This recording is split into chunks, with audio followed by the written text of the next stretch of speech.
പണവുമായി ആശുപത്രിയിലെത്തുന്ന മനസ്സിനൊപ്പം കുട്ടിമണിയെ വിടില്ല എന്ന ഡോക്ടർ. ബഹളമുണ്ടാക്കിയ മനസ്സിനെ പോലീസ് അറസ്റ്റ് ചെയ്യുന്നു. മതികല ആശുപത്രിയിലെത്തുന്നു. അരവിന്ദിനെ കുട്ടിമണിയുടെ ഭർത്താവാണെന്ന ഡോക്ടറെ തെറ്റിദ്ധരിപ്പിച്ച് മതികല കുട്ടിമണിയെ കൊണ്ടുപോകാനൊരുങ്ങുന്നു. സംശയം തോന്നിയ ഡോക്ടറെ മതികല ഭീഷണിപ്പെടുത്തുന്നു. കുട്ടിമണി മതികലയ്ക്കൊപ്പം പോകുന്നു. കൂടെ രാഹുലൻ. മതികലയും ജലജയും കുട്ടിമണിയുടെ ബന്ധുക്കളാണോ എന്ന് രാഹുലിന് സംശയം. മനസ്സിനെ ജാമ്യത്തിലിറക്കാൻ ശ്രമിക്കുന്ന പിച്ചള. രാഹുലിനോട് കുട്ടിമണിക്കുള്ള സ്നേഹം മതികലയിൽ പുതിയ ചിന്തകൾ ഉണർത്തുന്നു. മതികലയുടെ നിർദ്ദേശപ്രകാരം വയലൂരൻ വീട്ടിലെത്തുന്ന ജലജ മതികലയെ തിരികെ കയറ്റരുതെന്ന് പറയുന്നു. കുഞ്ഞുമണിയുടെ ചോറൂണ് ബാലൻ തിരികെ വന്നതിന് ശേഷം മതിയെന്ന് സീത.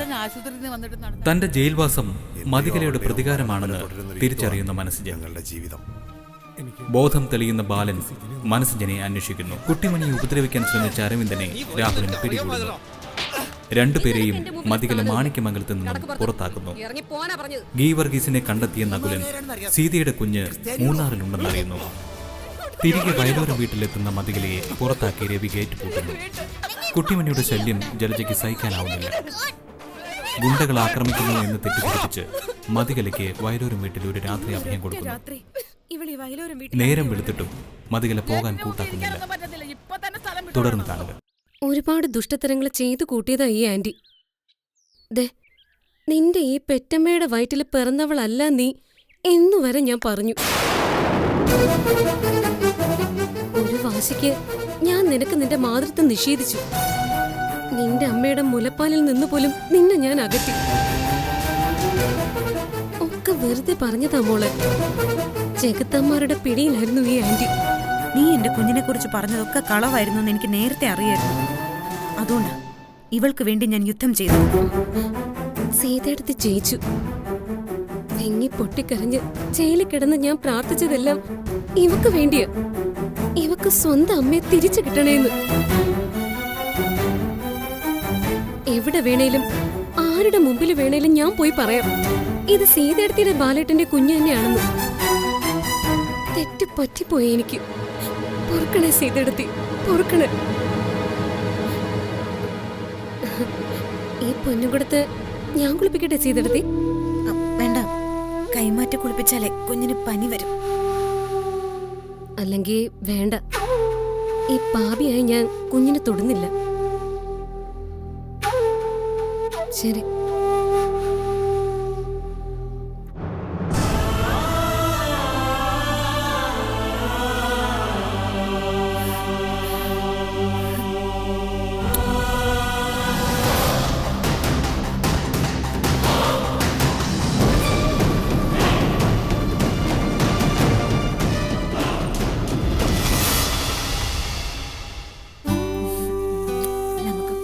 അച്ചാം. ഓ, ഓ, ഓ, ഓ, ചക്കര കുഞ്ഞു.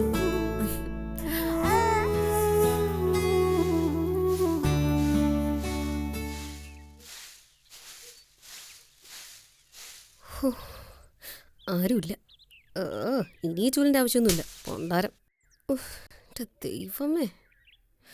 നീ എന്താണ് ഇത് ഉടുക്കാതെ അവിടെ വെച്ചിട്ട് പോന്നെ? അത് എനിക്ക് ഈ വസ്ത്രം ധരിക്കാനുള്ള അർഹതയില്ലാത്തോണ്ടാ. അപ്പച്ചിയമ്മ കുറച്ചു മുമ്പ് പറഞ്ഞതുപോലെ ഒരു നന്മ മരം തന്നെയായിരുന്നു അമ്മ.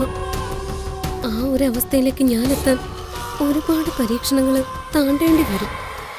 അമ്മയുടെ വസ്ത്രം ധരിച്ച് ആ ആത്മാവിനെ കളങ്കപ്പെടുത്താൻ ഞാൻ ആഗ്രഹിക്കുന്നില്ല അപ്പച്ചിയമ്മ. പുരാണത്തിലെ സീതാദേവി മര്യാദ പുരുഷോത്തമനായ ശ്രീരാമചന്ദ്രന്റെ പതിവ്രത രത്നമായ ആ സീതാദേവിക്ക് പോലും ഭർത്താവ് വിധിച്ചത് അഗ്നിപരീക്ഷയല്ലേ?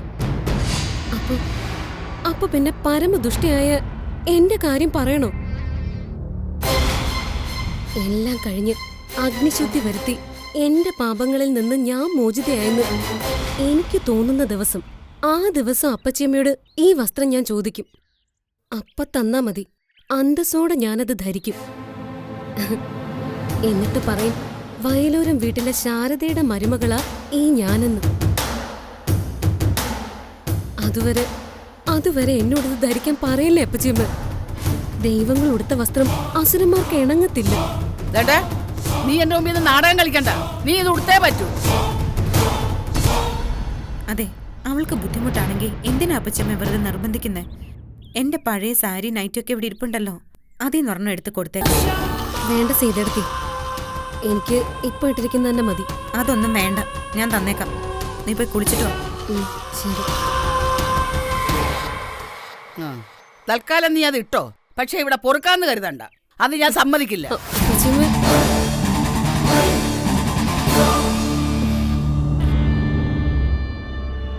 കിളവി വച്ചിട്ടുണ്ട് ഞാൻ. ആദ്യം അകത്തൊന്ന് കേറി പറ്റിക്കോട്ടെ.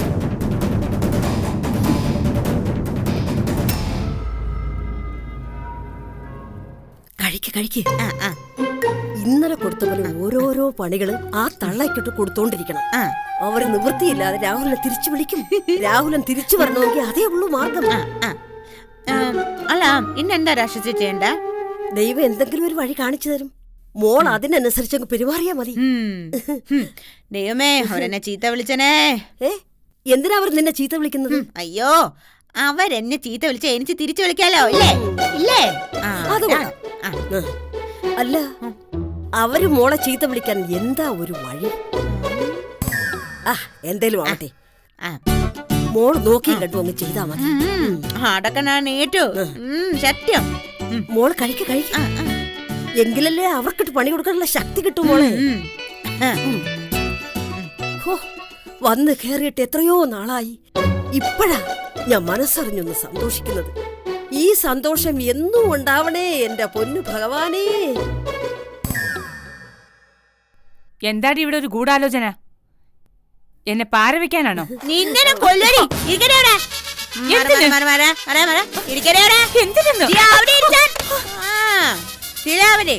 ഒരു തുപ്പിയ ചായ കൂടെ. അയ്യോ, തുപ്പിയ ചായയോ?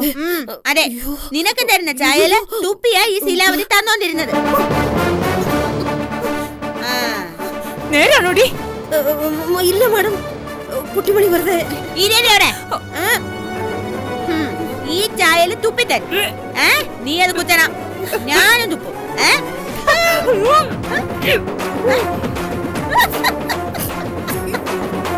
വാഷ് ബേസിൽ വെള്ളമില്ല മാഡം, പൈപ്പ് കംപ്ലൈന്റാ. ഇതൊന്ന് പിടിച്ച. എന്തിനാ? ഒരു പനി കൊണ്ടോ, ഒരു പനി കൊണ്ടോ.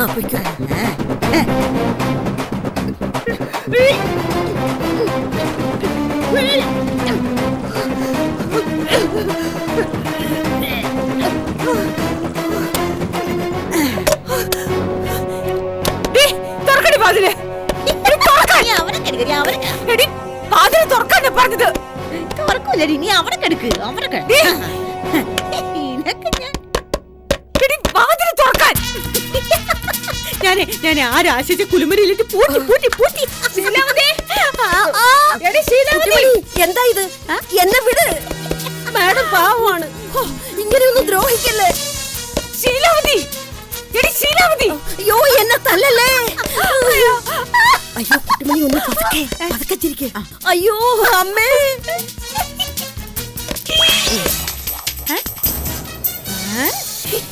വാതിൽ തുറക്കാൻ, എടി വാതിൽ തുറക്കാൻ. നല്ലോണം കഴിച്ച എന്നാലേ ഷർട്ട് കിട്ടുള്ളൂ. കാണിച്ചതാ കാണിച്ചരാ. ആരെങ്കിലും ഒന്ന് രക്ഷിക്കണേ, തുറക്കാൻ വാതില്.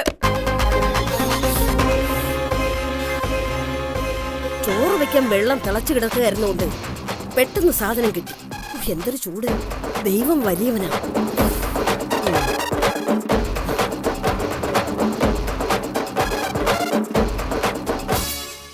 ശീലാവതി, ശ്ശോ, എന്താ ഇപ്പൊ ചെയ്യാ?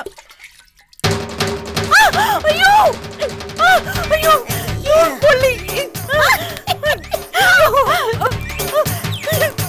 അയ്യോ, അയ്യോ, അയ്യോ. കുട്ടിമണി വേണ്ട, ചൂടുവെള്ളം ഒഴിക്കരുത്. ശീലാവതി, അയ്യോ, അയ്യോ, മാഡം വെറും പാവമാ. അയ്യോ, ദേഹമെല്ലാം പൊള്ളി. അയ്യോ കുട്ടിമണി, ഞാൻ നിന്റെ കാല് പിടിക്കാം. മാഡത്തിന് വെറുതെ വിട്. എടി ശീലാവതി, കുട്ടിമണി വേണ്ട, മാഡത്തോട് ഇങ്ങനെ ഒന്നും ചെയ്യരുത്. എനിക്ക് വയ്യ. അയ്യോ,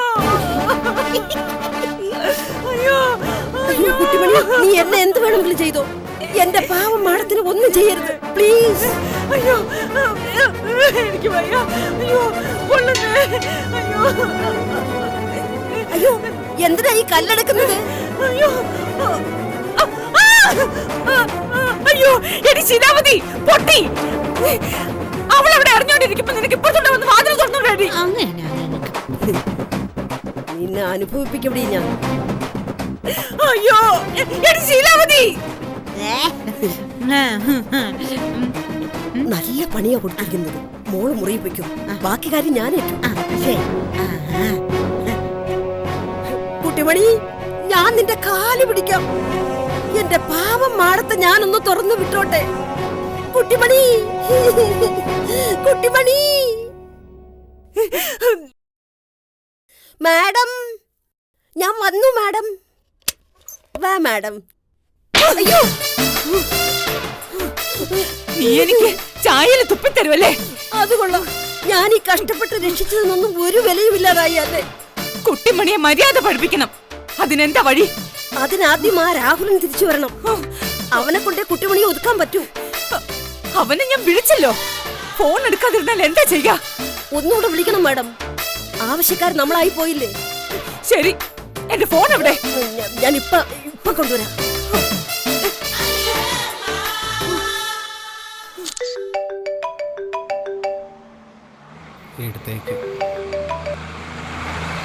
ഹലോ, മാണിക്യമംഗലത്ത് നിന്ന് ജലജകുമാരിയാ വിളിക്കുന്നത്. ഓ അമ്മച്ചിയോ? എന്താ അമ്മച്ചി? നീ എത്രയും പെട്ടെന്ന് ഇവിടെ വരണം. നിന്നെ കൊണ്ടേ കുട്ടിമണിയെ നിയന്ത്രിക്കാൻ പറ്റൂ. സോറി അമ്മച്ചി, ഞാൻ ഭയങ്കര തിരക്കില്ല. ഇപ്പൊ ഒരു ഷൂട്ടിലായിരുന്നേ. അതൊന്നും പറഞ്ഞ പറ്റില്ല. നീ വന്നേ പറ്റൂ. നടക്കില്ലല്ലോ അമ്മച്ചി, എനിക്ക് വേറെ കുറെ ജോലിയുണ്ട്. ഞാൻ വരുന്ന കാര്യം ആലോചിക്കേ വേണ്ട. എടാ, നീ വന്നില്ലെങ്കിൽ ആ കുട്ടിമണി എന്നെ കൊല്ലും. ആഹാ, സന്തോഷം. നിങ്ങൾ ചത്താ ആദ്യം റീത്തുമായിട്ട് വരുന്നത് ഞാനായിരിക്കും.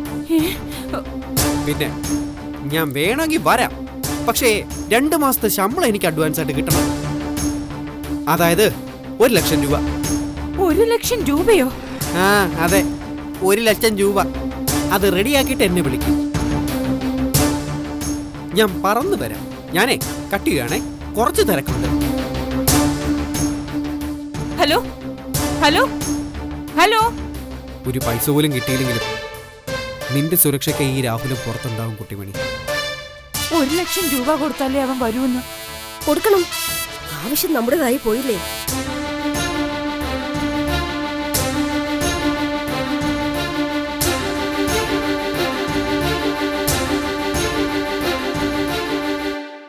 രാത്രി ഉറങ്ങിക്കിടക്കുമ്പോ കുട്ടിമണി വല്ലതും എടുത്ത് മാഡത്തിന്റെ തലക്കടിക്കുമെന്നോ എന്റെ പേടി. ദൈവമേ, അങ്ങനെ വല്ലതും സംഭവിച്ച എനിക്ക് പിന്നെ ആരുണ്ട്? വെറുതെ പേടിപ്പിക്കല്ലേ ശീലാവതി. പേടി മാറ്റാൻ ഒരു ചായ എടുക്കട്ടെ മാഡം? ഓ, ഞാൻ ചായ കൂടി നിർത്തി.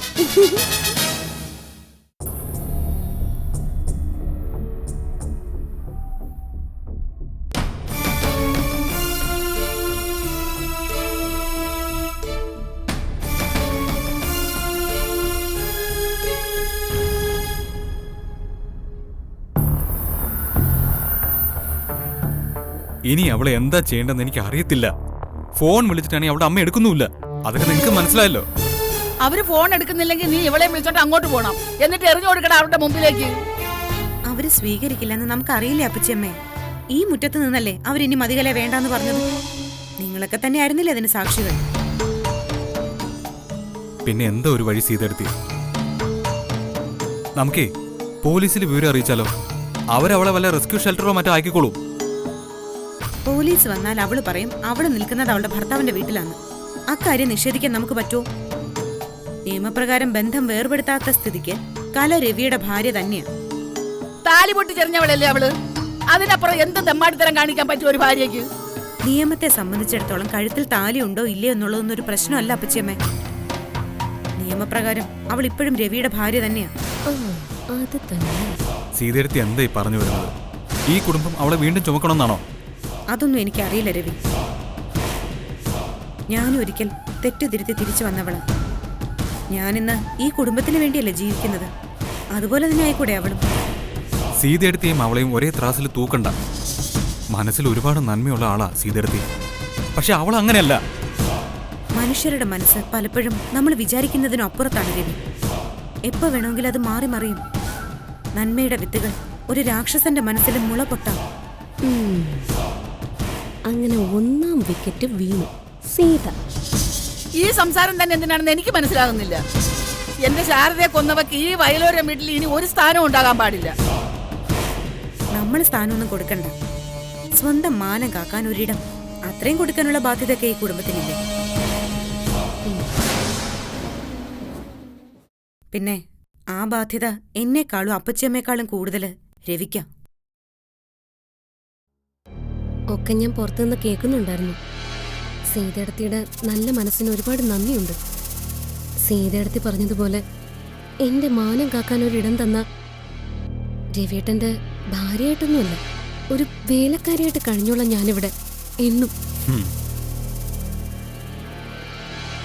എനിക്ക് പറയാനുള്ളത് ഞാൻ പറഞ്ഞു കഴിഞ്ഞു. ഇനി തീരുമാനം എടുക്കേണ്ടത് രവിയാ.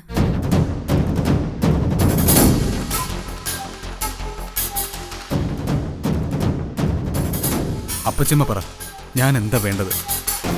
ഇവളെ അടിച്ച് പുറത്താക്കണമെന്നുണ്ട്. പക്ഷേ സീത പറയുന്നതിൽ കാര്യമുണ്ടോ മക്കളെ? എന്ത് കാര്യം? അല്ല, ഒരു തീരുമാനം എടുക്കേണ്ടത് നീയാണല്ലോ.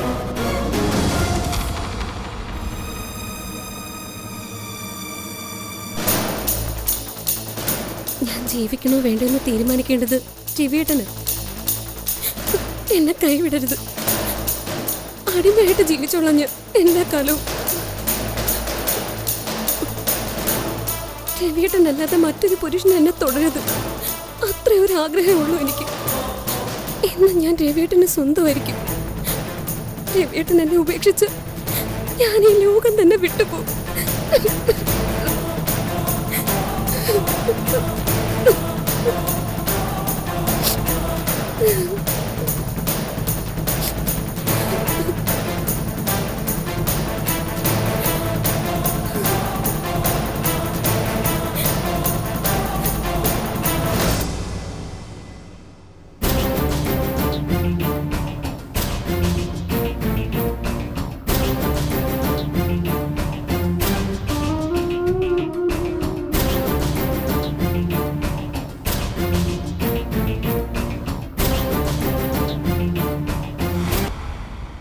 ഇങ്ങനെ നടന്നിട്ടൊന്നും ഒരു കാര്യവുമില്ല മാഡം.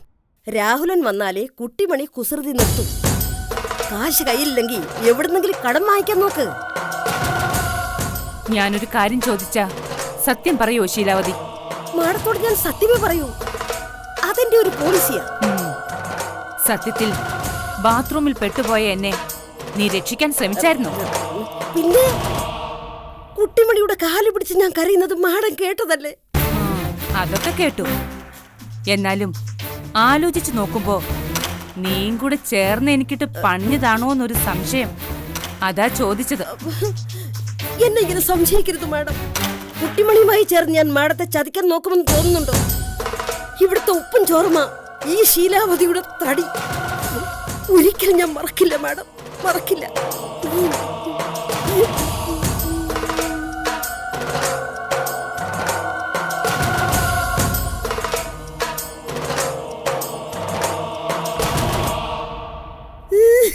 എന്നാലും എന്നെ സംശയിച്ചല്ലോ. ഞാൻ ജീവിച്ചിരിക്കില്ല മാഡം, ജീവിച്ചിരിക്കില്ല. നീ വെറുതെ കരയും ബഹളം വെക്കൊന്നും വേണ്ട. ഈ മാരണത്തിൽ നിന്ന് നിന്റെ പാവം മാഡത്തെ രക്ഷപ്പെടുത്താൻ എന്താ വഴിയെന്നൊന്ന് ആലോചിക്കേ. രാഹുലം വന്നേ പറ്റൂ. മാഡം കാശുണ്ടാക്കേണ്ട വഴി ആലോചിക്കും. എടി മന്നബുദ്ധി, ഞാൻ ചോദിച്ചാൽ ഇപ്പൊ ആരും കാശ് തരത്തില്ല. എല്ലാവർക്കും തരാൻ പേടിയാ. ഓ, മാഡത്തിന് പിന്നെയും ഭ്രാന്ത് വന്ന ആശുപത്രിയിലായ കൊടുത്ത കാശ് പോകുമെന്ന് എല്ലാരും കരുതുമല്ലേ? അതെ. അല്ല, അങ്ങനെ ചിന്തിക്കുന്നവരെ കുറ്റം പറയാൻ പറ്റില്ല.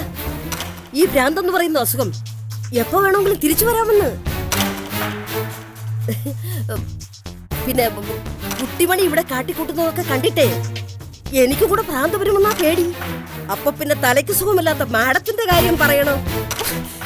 എനിക്കല്ലടി നിന്റെ തലയ്ക്ക് സുഖമില്ലാത്തത്. മാഡം ചോദിച്ചല്ലേ ആരും കാശ് തരാത്തത്. നമുക്ക് മതികര മാഡത്തെ കൊണ്ട് ചോദിപ്പിച്ചാലോ? തലയ്ക്ക് സ്ഥിരതയുള്ളവർ ചോദിച്ചാല് കാശ് തരുമല്ലോ. മാഡം അവിടെ ചെന്നിരുന്ന് ആലോചിക്കും. എന്നിട്ട് മതികര മാഡത്തെ ഇങ്ങോട്ട് വിളിക്കേ. ഞാൻ അപ്പോഴേക്കും ഒരു ചായ എടുക്കാം. നിന്നോടല്ലേടി പറഞ്ഞത് ഞാൻ ചായ കൂടി നിർത്തിയെന്ന്? എന്നാ ചൂടായിട്ടൊരു കാപ്പി എടുത്താലോ? നിന്റെ കയ്യിൽ നിന്ന് ഒരു തുള്ളി വെള്ളം പോലും ഞാൻ വാങ്ങിച്ചു കുടിക്കില്ല. എനിക്കുള്ളത് ഞാൻ തന്നെ എടുത്തു കുടിച്ചോളാം. അതാ മാഡത്തിന്റെ ഇഷ്ടമെങ്കിൽ അങ്ങനെ തന്നെ നടക്കട്ടെ. എന്തായാലും മതികര മാഡത്തെ വിളിക്കാം.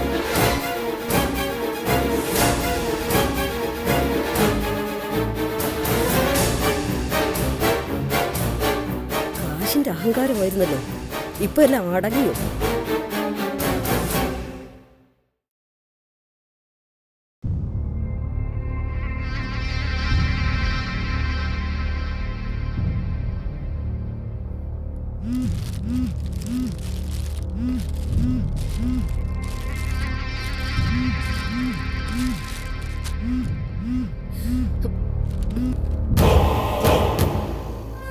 എന്നെ എപ്പോഴും ഇങ്ങനെ വിളിക്കരുത് വിളിക്കരുതെന്ന് ഞാൻ പറഞ്ഞല്ലേ? എന്റെ മോളെ, നിന്നെ വിളിക്കാതെ പറ്റില്ല. നീ ഇവിടെ ഏൽപ്പിച്ചിട്ട് പോയാ ആ ദുർഭൂതം എന്നെ കൊല്ലക്കൊല ചെയ്യുക. എനിക്ക് ഭ്രാന്ത് പിടിക്കുക. എന്റെ സിറ്റുവേഷൻ ഒന്ന് മനസ്സിലാക്കമ്മേ. ഞാൻ ഇവിടെ ഒന്ന് ചുവടുറപ്പിക്കാൻ ശ്രമിച്ചുകൊണ്ടിരിക്കുക. അതിന്റെ ഇടയിൽ എനിക്ക് ടെൻഷൻ തരല്ലേ പ്ലീസ്. നീ അവിടെ ചുവടുറപ്പിച്ചിട്ട് തിരിച്ചു വരുമ്പോ ഇവിടെ എന്റെ 16 അടിയന്തരം നടക്കുന്നത് നീ കാണും.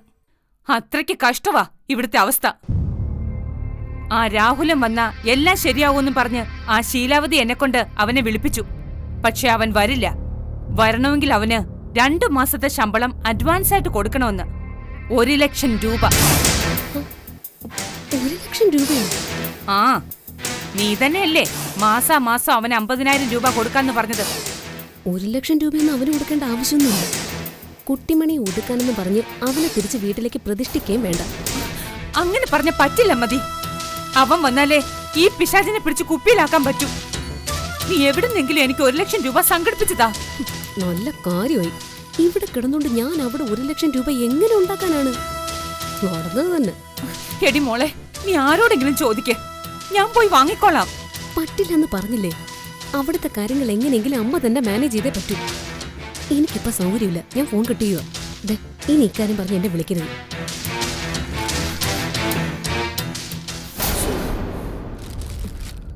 നീ ആരോടാടി വർത്താനം പറയുന്നത്? വർത്താനോ? ഞാനോ? അയ്യോ, എന്റെ മുമ്പിൽ വിളച്ചിലെടുക്കണ്ട.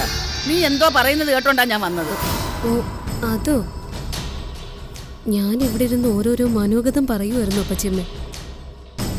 ഈ വീട്ടിലിരിക്കുമ്പോ എനിക്ക് കുറ്റബോധം താങ്ങാൻ പറ്റുന്നില്ല. എന്തൊക്കെ ദ്രോഹോ ഞാൻ ഈ കുടുംബത്തോട് ചെയ്തത്.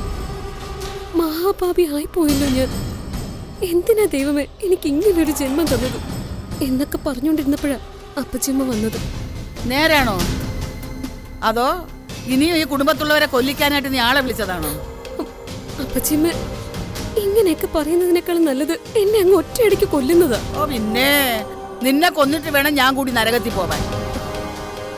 എടി ഭദ്രകാളി, ചത്ത് തലയ്ക്ക് മോളി ചെല്ലുമ്പം ദൈവത്തിന്റെ മുമ്പിൽ തല കുനിച്ച് നിൽക്കേണ്ട തെറ്റുകളൊന്നും ഞാൻ ചെയ്തിട്ടില്ല, ഇനി ചെയ്യത്തുമില്ല. അതെനിക്കറിയാം. അപ്പച്ചമ്മ മാത്രമല്ല, ഈ വീട്ടിലുള്ള എല്ലാവരും ദൈവങ്ങളാ. ഈ വീടൊരു അമ്പലം അപ്പച്ചമ്മ. ആണോ? എന്നാലേ നീ ഈ അമ്പലത്തിന്റെ നടയിലിരുന്ന് നല്ലോണം പ്രാർത്ഥിച്ചോ, അടുത്ത ജന്മത്തിലെങ്കിൽ ഒരു പെണ്ണായിട്ട് ജനിപ്പിക്കണേന്നു. എന്തായാലും ഈ ജന്മത്തിൽ നിനക്ക് വേണ്ടി ഈ നട തുറക്കില്ല.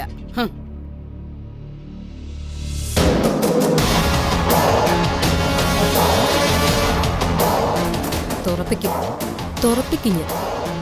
നിങ്ങൾ കണ്ടോ, ഈ ജന്മത്തിലും വരും ജന്മത്തിലും ഈ വയലോരം വീടിന്റെ അന്തകയായിട്ട് മതികല ഉണ്ടാവും.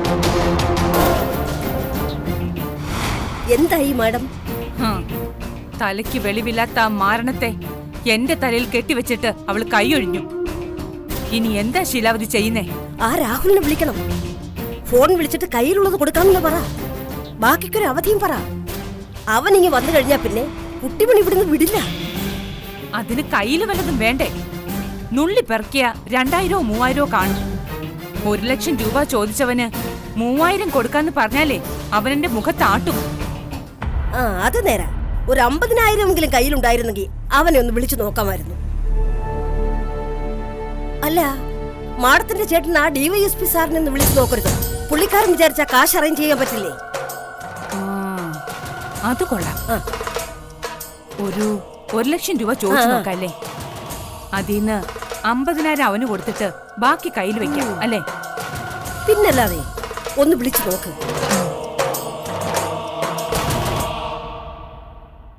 വിളിച്ചു നോക്ക്.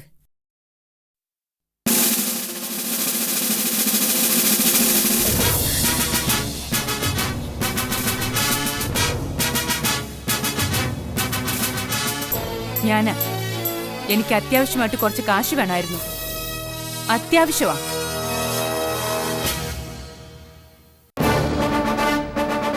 ഒരു 1 ലക്ഷം രൂപ വേണം. അങ്ങനെ പറഞ്ഞ പറ്റില്ല. നിങ്ങളുടെ മോനാ എന്റെ സ്വത്തുക്കൾ മുഴുവൻ തട്ടിക്കൊണ്ടു പോയത്. എന്നെ സഹായിക്കേണ്ട ബാധ്യത നിങ്ങൾക്കുണ്ട്.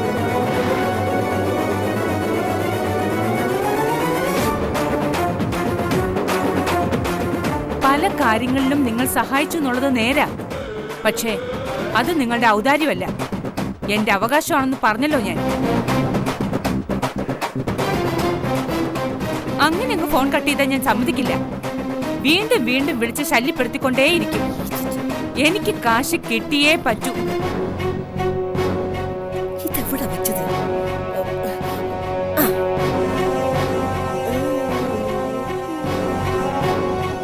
പറ്റില്ല. 1 ലക്ഷം രൂപ തികച്ചും വേണം. എന്തുമാത്രം കാശ് എന്റെ കയ്യിൽ നിന്ന് സഞ്ജുവും ചന്ദ്രവും വാങ്ങിയിട്ടുണ്ടെന്ന് അറിയാമോ? അതൊക്കെ ഞാൻ പോട്ടെ എന്ന് വെച്ചു. ചേട്ടനോട് ഞാൻ ആദ്യമായിട്ടല്ലേ ഒരു സാമ്പത്തിക സഹായം ചോദിക്കുന്നത്.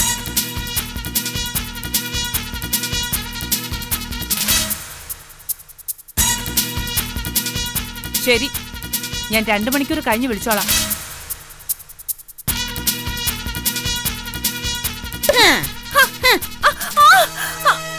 അയ്യോ ശീലാവതി,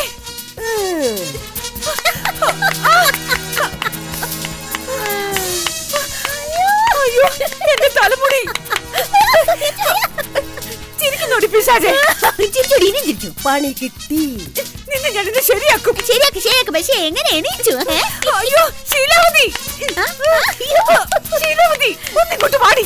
അയ്യോ മാഡം, കുട്ടിമണി എന്റെ തലമുടി ഇവിടെ കെട്ടി വെച്ചിരിക്കുവാ. അയ്യോ എനിക്ക് അനങ്ങാൻ വയ്യേ.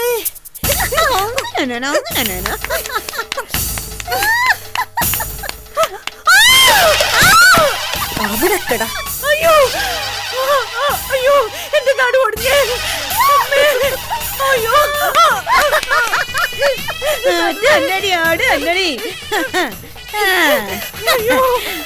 അരേ അരേ എന്നോട് കളിച്ചാലേ ഇങ്ങനെ ഇങ്ങോട്ട് ശീലാവതി ഒന്ന് വന്നെ എണ്ണപ്പിക്കണേ. അയ്യോ മാഡം, ഞാനിവിടെ എണ്ണ തെന്നി വീഴുന്ന കിടക്കുവാ. ആരാ ഇതിവിടെ ഒഴിച്ചത്? വേറെ ആരാ? ഈ പൊട്ടിപ്പെണ്ണ്. അരടി അരടി. അയ്യോ മര്യാദ എന്നെ രാഹുലിനെ വിളിച്ചോണ്ട് വാടി ഇവിടെ കൊണ്ടുവാ. ഇനി നീ എന്നെ കൊന്നാലും ഞാൻ അവനെ വിളിക്കില്ലടി. ആരെയും വിളിക്കാതെ തന്നെ ഞാൻ നിന്റെ സൂക്കേട് തീർക്കും. ഈ ജലജ ആരാണെന്ന് ഞാൻ നിനക്ക് ശരിക്കും കാണിച്ചു തരാം. പക്ഷേങ്കിലേ ഇവിടുന്ന് എങ്ങനെ എണീച്ചു?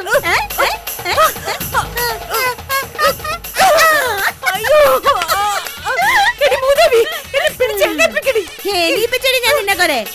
എന്റെ രാഹുല വന്നിട്ട് നീ എണീച്ചാ മതി കേട്ടാ. കുറ്റുവനോട് കളിച്ചാലേ രണ്ട് രണ്ട് ഇങ്ങനെ എണീച്ചോടി.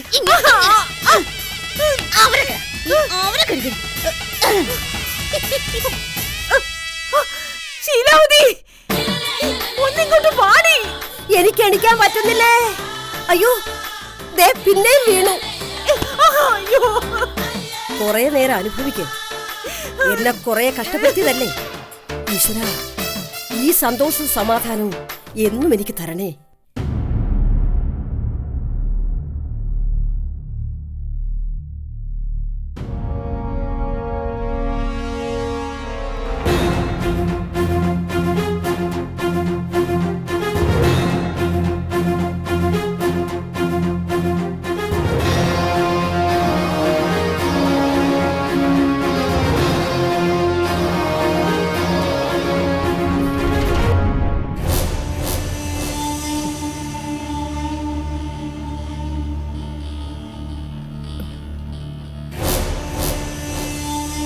രവിയേട്ടാ, ഡേ, നീ എന്താ ഇവിടെ?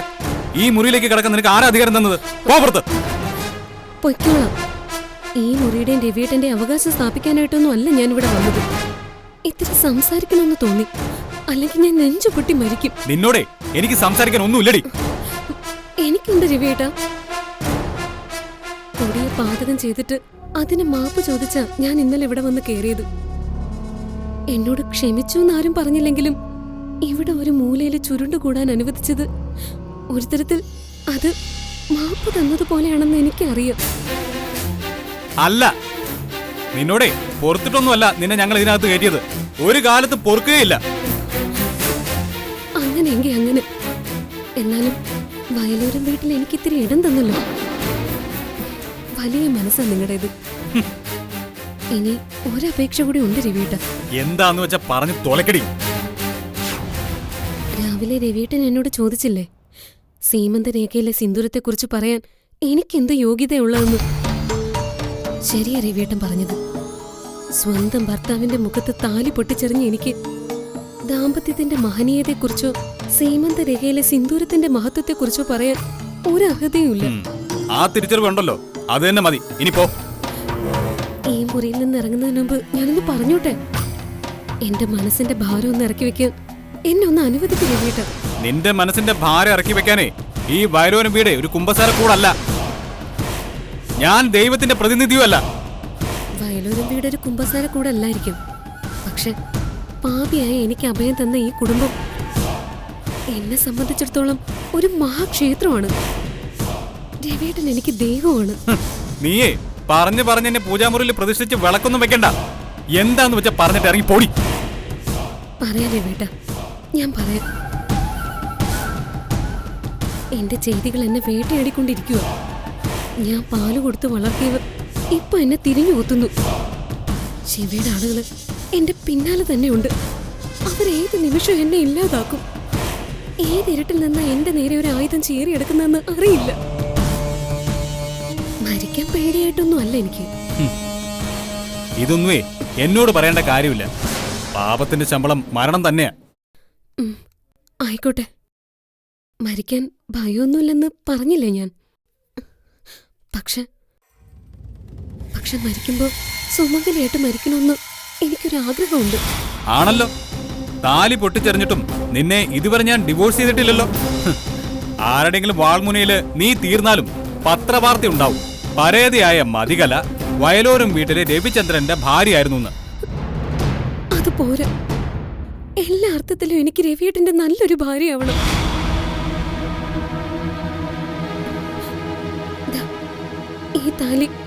ഈ താലി ഒരിക്കൽ കൂടി രവിയേട്ടൻ എന്റെ കഴുത്തിൽ കെട്ടണം. ഒരു ദിവസമെങ്കിലും എനിക്കൊരു നല്ല ഭാര്യയായിട്ട് രവിയേട്ടന്റെ കൂടെ ജീവിക്കണം. കാര്യത്തില് മന്ത്രിയാവണ്ട എനിക്ക്, കർമ്മത്തില് ദാസി ആയിക്കോളാം. രൂപത്തിൽ ലക്ഷ്മി അല്ലെങ്കിലും നിർത്തടി. എനിക്കൊന്നും കേൾക്കണ്ട. ഇനി ഒരു ദിവസം പോയിട്ടോ ഒരു നിമിഷം പോലും നിന്നെ എനിക്ക് ഭാര്യയായിട്ട് അംഗീകരിക്കാൻ പറ്റില്ല. എന്നെ ഇങ്ങനെ വെറുക്കല്ലേ രവിയേട്ടാ. രവിയേട്ടാ പ്ലീസ്. എടി വിടറി. എടി പോ. എടി വിടാൻ. എടി നിന്നോടല്ലേ വിടാൻ പറഞ്ഞത്. ഞാൻ പോകുന്നില്ലെന്ന് നീ പറഞ്ഞില്ലേ? പോകത്തില്ലടി. നിന്നെ പറഞ്ഞു വിടാൻ എനിക്ക് അറിയാവൂടി.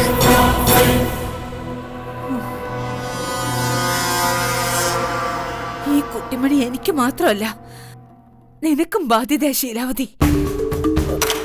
സംശയമുണ്ടോ മാഡം? മാഡത്തിനോട് കാണിക്കുന്ന കുരുത്തക്കേടുകളൊക്കെ അവൾ എന്നോട് കാണിക്കുന്നുണ്ട്. അവളെ ഒതുക്കിയേ പറ്റൂ. അതിന് രാഹുൽ നമുക്ക് കൊണ്ടുവന്നേ പറ്റൂ. നീ ഇങ്ങനെ രാഹുലൻ രാഹുലൻ എന്ന് പറഞ്ഞ് രാമായണം വായിച്ചിരിക്കാതെ വേറെ വല്ല വഴി ആലോചിക്കേ. എന്താ വഴി? കാശ് കിട്ടുമെന്ന് എനിക്ക് വലിയ വിശ്വാസമൊന്നുമില്ല. 2 മണിക്കൂർ കഴിഞ്ഞ് വിളിക്കാൻ എന്നോടങ്ങനെ പറഞ്ഞിട്ടുണ്ടെങ്കിലും എനിക്ക് പ്രതീക്ഷയൊന്നുമില്ല. അല്ല, ഇനിയിപ്പൊ കാശ് കിട്ടിയാൽ തന്നെ ഞാൻ അതെന്തിനാ വല്ലവർക്കും കൊടുക്കുന്നത്? എനിക്ക് എന്റേതായ ആവശ്യങ്ങളില്ലേ? അത് കൊള്ളാം. അവന്റെ പേരിൽ കാശ് വാങ്ങിയിട്ട് അവന് കൊടുക്കണ്ടോ? നല്ല ബുദ്ധി തന്നെ. അവന്റെ പേരിലൊന്നുമല്ല കാശ് ചോദിച്ചത്.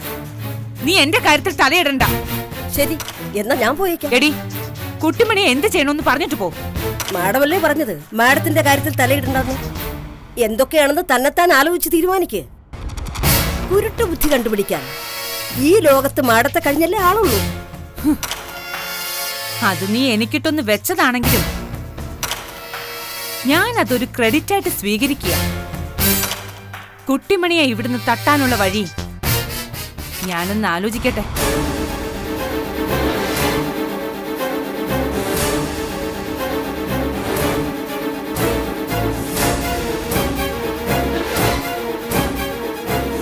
ഒരു വഴിയുണ്ട്, ഒരേ ഒരു വഴി. കുട്ടിമണിയെ ദൂരെ എവിടെയെങ്കിലും കൊണ്ടുപോയി കളയുക. ഒരു പൂച്ചക്കുട്ടിയെ കളയും പോലെ. അയ്യോ, ഒന്നാമതേ മന്ദബുദ്ധിയാ. പോരാത്തതിനിപ്പോ ഓർമ്മയുമില്ല. അവള് തിരിച്ചു വരില്ല ശീലാവതി. അല്ല, അത് പിന്നെ മതികല മാഡം പറഞ്ഞത് കുട്ടിമണി ഇവിടെ തന്നെ നിർത്തണമെന്നല്ലേ?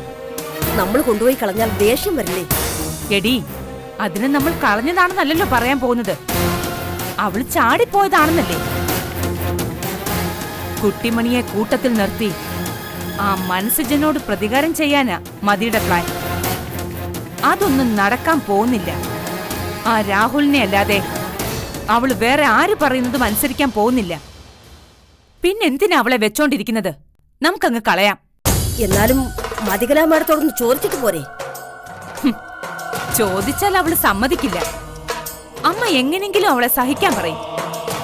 സഹിക്കുന്നതിനൊക്കെ ഒരു പരിധിയില്ലേ ശീലാവതി? അതുണ്ട്. എല്ലാ പെണ്ണുങ്ങളും ഭൂമിയോളം സഹിക്കുന്നു എന്നൊക്കെ പറയുന്ന കേൾക്കുമ്പോ എനിക്ക് പുച്ഛമായിരുന്നു. ഇപ്പം മനസ്സിലായി എങ്ങനെയാ ഭൂമിയോളം സഹിക്കുന്നതെന്ന്. നീ എന്റെ കൂടെ നിൽക്കണം. കുട്ടിമണിയെ എവിടെയെങ്കിലും കൊണ്ടുപോയി കളയാൻ നീ എന്നെ സഹായിക്കണം. സഹായിച്ചാ എനിക്കെന്ത് കിട്ടും? ആ, ഞാൻ നിനക്കൊരു 100 രൂപ തരാം. അതുകൊണ്ട് സാരിയോ ആഭരണങ്ങളോ എന്ത് വേണമെങ്കിലും വാങ്ങിച്ചോ. 100 രൂപ കൊണ്ട് സാരി ആഭരണങ്ങളോ? മാഡം, ബാക്കി കാശിന്റെ കാർ കൂടി വാങ്ങിച്ചാലോ? ആ, എന്നാ പിന്നെ ഒരു 200 രൂപ തന്നേക്കാം. 200 രൂപയ്ക്കൊന്നും ഒരു മനുഷ്യജീവിയെ കൊണ്ട് കളയാൻ പറ്റില്ല. എനിക്ക് 1000 രൂപ തികച്ചും കിട്ടണം. 1000 രൂപയോ? ആ, 1000 രൂപ. അല്ലെങ്കിൽ കുട്ടിമണി ഇവിടെ തന്നെ നിൽക്കും. നനഞ്ഞടം കുഴിക്കല്ലേ ശീലാവതി. എന്റെ കൂടെ അവള് വരാത്തത് കൊണ്ടാ. അല്ലെങ്കിൽ ഞാൻ തന്നെ വല്ല ഉത്സവപ്പറമ്പിലോ ബസ് സ്റ്റാൻഡിലോ കൊണ്ടാക്കിയിട്ട് മുങ്ങിയേനെ. കൂടുതൽ സംസാരിച്ച് നിൽക്കാൻ എനിക്ക് സമയമില്ല. 1000 രൂപ മുടക്കാമെങ്കിൽ ഒരു പൂച്ചക്കുഞ്ഞിനെ കൊണ്ട് കളയുന്ന ലാഘവത്തോടെ ഞാൻ കുട്ടിമണിയെ കൊണ്ട് കളയാം. ശരി, 1000 എങ്കിൽ 1000 തന്നേക്കാം. അല്ലാതിപ്പോ എന്ത് ചെയ്യാനാ? നീ വേഗം റെഡി ആയിക്കോ, ഞാൻ കാശ് എടുത്തോണ്ട് വരാം.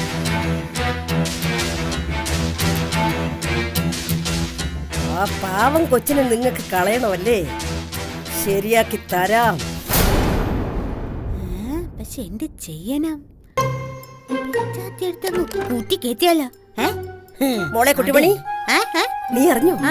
ആ തള്ളച്ചി നിന്നെ കൊണ്ടുപോയി കളയാൻ തീരുമാനിച്ചു.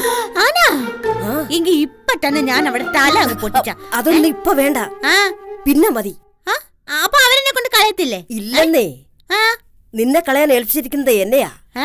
എനിക്ക് കാശും തരാമെന്ന് പറഞ്ഞു. 1000 രൂപ തന്നാലേ പറ്റൂന്ന് ഞാനും. ഒടുവിൽ സമ്മതിച്ചു. അപ്പൊ നിങ്ങൾ എന്നെ കൊണ്ട് കളയോ? എവിടെ കളയാൻ? 1000 രൂപ കൊണ്ട് നമുക്കൊന്ന് കറങ്ങാൻ കുട്ടിമണി. ചുറ്റിയടിക്കാൻ മോക്ക് ഇഷ്ടമല്ലേ? എന്നാ നീ വേഗം റെഡിയാവും.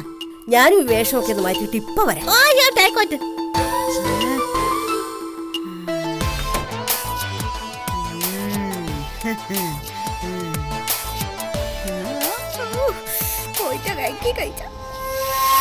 ദാ, നീ പറഞ്ഞ കാശ് കൊണ്ടുപോയി കളയുന്നതിന് തൊട്ടു മുമ്പ് പറ്റുമെങ്കിൽ നീ അവളുടെ തലക്കിട്ട് ഒരടി കൂടി കൊടുത്തേക്കണം. തലക്കിട്ടൊക്കെ അടിക്കണമെങ്കിൽ അതിന് വേറെ കാശ് വേണം. ഒരു 500 രൂപ. വേണ്ട, നീ അടിക്കണ്ട, കൊണ്ടുപോയി കളഞ്ഞാ മതി. അല്ല, അടിക്കാം മാഡം. വേണ്ടാന്ന് പറഞ്ഞില്ലേ? തല്ലാനും പിടിക്കാനും ഒക്കെ കണ്ട ഗുണ്ടകൾക്ക് ലക്ഷങ്ങൾ വാരിക്കൊടുത്ത ആളാ. ഇപ്പോ ഒരടിക്ക് 500 രൂപ പോലും എടുക്കാനില്ലാത്ത ഗതിയായി. സുഹൃതക്ഷയം അല്ലാതെന്താ പറയാ?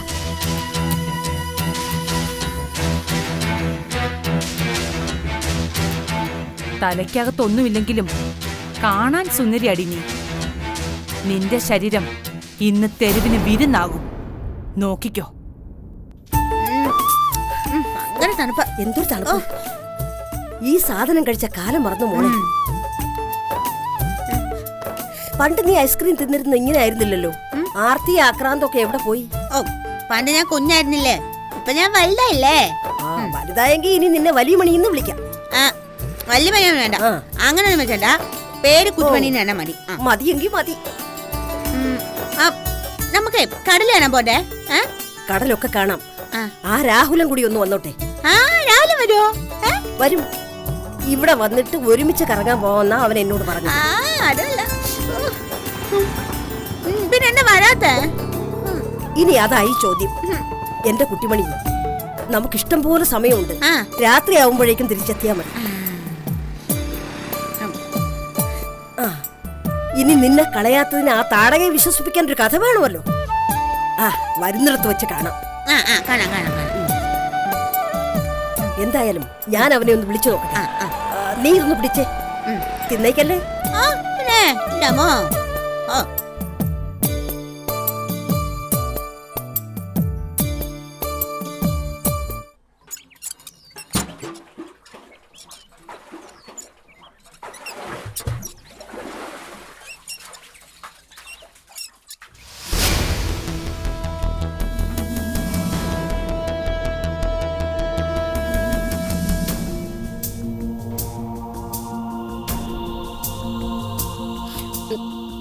എന്തേലും സഹായം വേണേ പറയണ ചെയ്തെടുത്തി. വെള്ളം കോരിയോ വിറവ് കിട്ടുകയോ എന്തു വേണേലും ചെയ്യാം.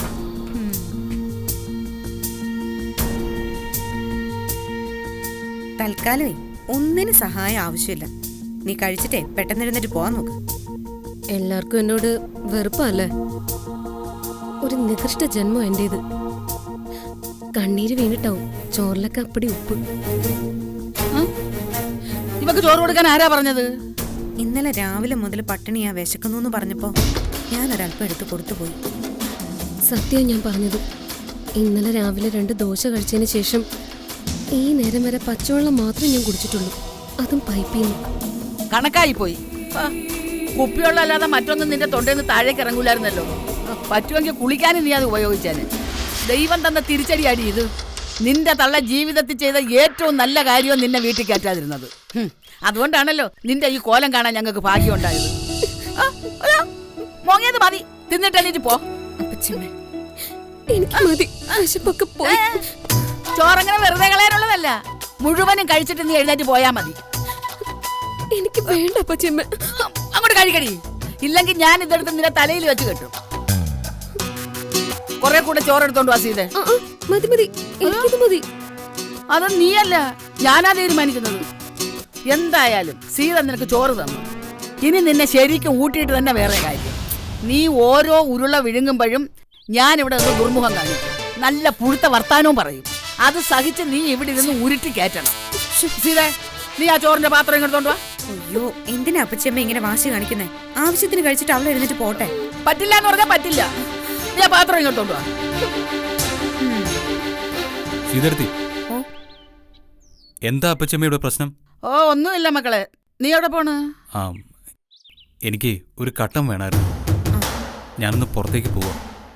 ചായ കുടിച്ചിട്ട് വാ മക്കളെ. ആ അതത്രേ ഉള്ളൂ. ആ ഷർട്ട് അയൺ ചെയ്യണേ, തേപ്പോട്ട് ചൂടാക്കാൻ വെച്ചിരിക്കുക. എന്നാ പിന്നെ നീ ചെല്, കട്ടനിപ്പിനെ കൊടുത്തുവിടും. അയ്യോ അയാൾ പോയല്ലോ. ഡേയ്, ഇത് മുഴുവനും നക്കി തിന്നിട്ട് പോടി. എന്താ അപ്പച്ചമ്മേ, എന്താ പ്രശ്നം? അപ്പച്ചമ്മേ മതികലയുടെ അടുത്ത് പോര് നടത്തുക. അമ്മായിയമ്മ പോരെ? ഞാൻ പോരടിക്കോടി. നീ കണ്ടോ എന്റെ കുത്തുവാക്കൾ സഹിക്കാൻ വയ്യാതെ അവസാനം ഇവിടെ നിന്ന് ഓടിപ്പോകും. നടക്കട്ടെ അപ്പച്ചമ്മേ, എന്തെങ്കിലും സഹായം വേണമെങ്കിലേ എന്നോട് ചോദിച്ചു, ഞാൻ റെഡിയാ. എങ്ങനെയെങ്കിലും ആ മാറിന് ഇവിടെ നിന്ന് ഒഴിഞ്ഞു പോയാൽ മതി. അവൾ ഇവിടെ നിൽക്കുന്ന ഓരോ നിമിഷവും എന്റെ നെഞ്ചിൽ തീയ. മക്കള് വിഷമിക്കാതെ, അവളെ ഓടിക്കാൻ എന്തെങ്കിലും ഒരു വഴി ഭഗവാൻ കാണിച്ചു തരും.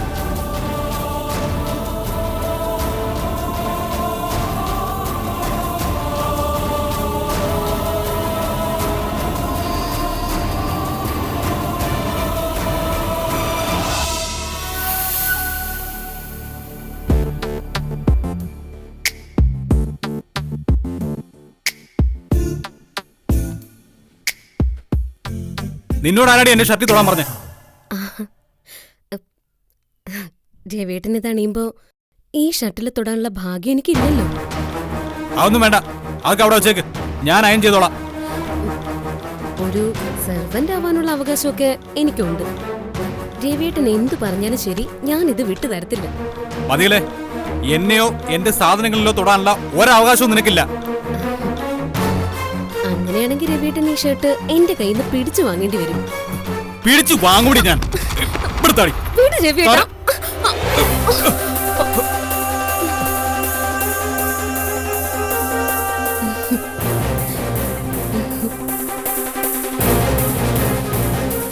പിടിച്ചു വാങ്ങിക്കേ രവേട്ടാ, പിടിച്ചു വാങ്ങിക്കേ. മക്കളെ, ഇതാ മക്കളെ ചായ.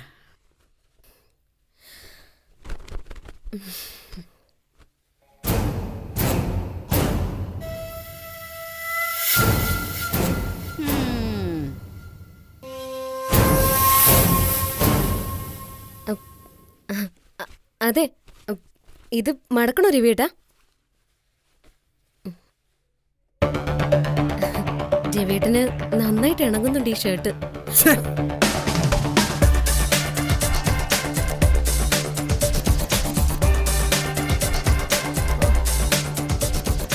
ഇത് മുഴുവനും രവിയുടെ ഷർട്ടുകളാ.